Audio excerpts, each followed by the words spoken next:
எல்லாருக்கும் வணக்கம். நான் உங்கள் ராகவா லாரன்ஸ் பேசுகிறேன். முந்தா நேற்று விஜயகாந்த் சாருடைய சமாதிக்கு நானும் எங்கள் அம்மாவும் போயிருந்தோம். அங்கே போயிட்டு அப்படியே விஜயகாந்த் சார் என்ன வீட்டுக்கு போகலான்னு வீட்டுக்கு போனோம்.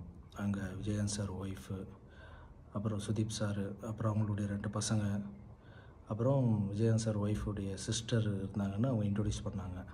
எல்லாம் உட்காந்து பேசிகிட்டு இருக்கும்போது அது விஜயகாந்த் சாருடைய ஒய்ஃபுடைய சிஸ்டர் எனக்கு சொன்னாங்க, சண்முக பாண்டியர் பார்த்து, தம்பி ஹீரோவாக பண்ணிகிட்டு இருக்கார் மாஸ்டர், நீங்கள் தான் எல்லோரும் பார்த்துக்கணும், நீங்கள் தான் ஒன்றா எல்லோரும் பார்க்கணும் அப்படின்னு சொன்னாங்க. அந்த வார்த்தை வந்து எனக்கு ரொம்ப ஒரு மாதிரி, ஏன்னா விஜயகாந்த் சார் வந்து எத்தனையோ பேருக்கு ஹெல்ப் பண்ணியிருக்காரு. அவர் வந்து எத்தனையோ ஹீரோக்களுக்கு ஹெல்ப் பண்ணியிருக்காரு, எத்தனையோ தர்ம காரியங்கள்லாம் பண்ணியிருக்காரு.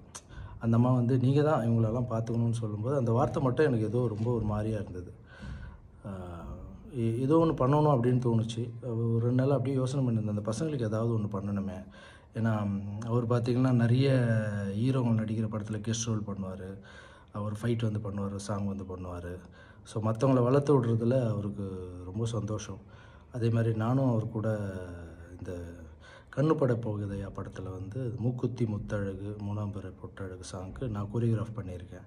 ரொம்ப அழகாக ஆடியிருப்பார். என்னையும் ரொம்ப என்கரேஜ் பண்ணியிருக்காரு. ஸோ அப்படியேப்பட்ட குடும்பத்தில் இருக்கிற பசங்களுக்கு இவ்வளோ ஹெல்ப் பண்ண மனுஷனுக்கு ஸோ நம்ம வந்து ஏதாவது ஒன்று பண்ணணுன்னு தோணுச்சு. அந்த அம்மா சொன்னது நீங்கள் பார்த்துங்க இந்த பையனான்னு சொன்னோடனே எனக்கு ஒன்று தோணுச்சு, உங்கள்கிட்ட ஷேர் பண்ணலான்னு நினைக்கிறேன். அந்த பையன் படம் ரிலீஸ் ஆகும்போது நம்ம இவ்வளோ அன்பு வச்சுருக்கோம்ல விஜயகாந்த் அண்ணன் மேலே, அந்த அன்பை வந்து அந்த பையன் படம் ரிலீஸ் ஆகும்போது அவனுக்கு ஒரு நல்ல படத்துக்கு ஓப்பனிங் கொடுக்கணும். அதுக்கு எவ்வளோ பப்ளிசிட்டி முடியுதோ, அதுக்கு பப்ளிசிட்டிக்காக என்னெல்லாம் தேவைப்படுதோ அதை நான் முழுக்க இறங்கி பண்ணலான் இருக்கேன். அது மட்டும் இல்லை, அந்த படக்குழுவினர் ஒத்துக்கிட்டாங்கன்னா அந்த பையன் பண்ணுற படத்தில் நான் கெஸ்ட் ரோலாக ஒரு ஃபைட்டோ ஒரு சாங்கோ இல்லை சீனோ இல்லை என்ன பண்ணணுன்னு நினைக்கிறனோ அவங்க ஆசைப்பட்றாங்களோ அதை நான் பண்ணலான்னு நினைக்கிறேன். ஏன்னா எத்தனையோ ஹீரோ வளர்த்து விட்டுருக்காரு அவர். அவங்க பையன் வளர்றதை நம்ம பார்க்கணும். அதுதான் அவருக்கு நம்ம பண்ணுற தர்மமாகவும் விஜயகாந்த் அண்ணனுக்கு அந்த ஆத்மா சாந்தி அடையும் நான் நம்புகிறேன். அது மட்டும் இல்லை, யாராவது 2 ஹீரோ சப்ஜெக்ட் மாதிரி எதனா இருந்தால் சொல்லுங்கள்.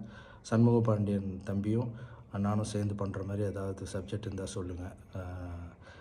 நான் சேர்ந்து பண்ணுறதுக்கு ரெடியாக இருக்கேன்.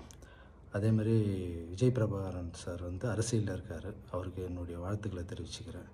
அந்த குடும்பத்துக்கு நம்ம ஏதாவது பண்ணோம் அப்படின்னா இதுதான் பண்ணணுன்னு ஏதோ மனசில் தோணுச்சு, ஷேர் பண்ணிக்கிறேன் உங்கள்கிட்ட. Thank you so much.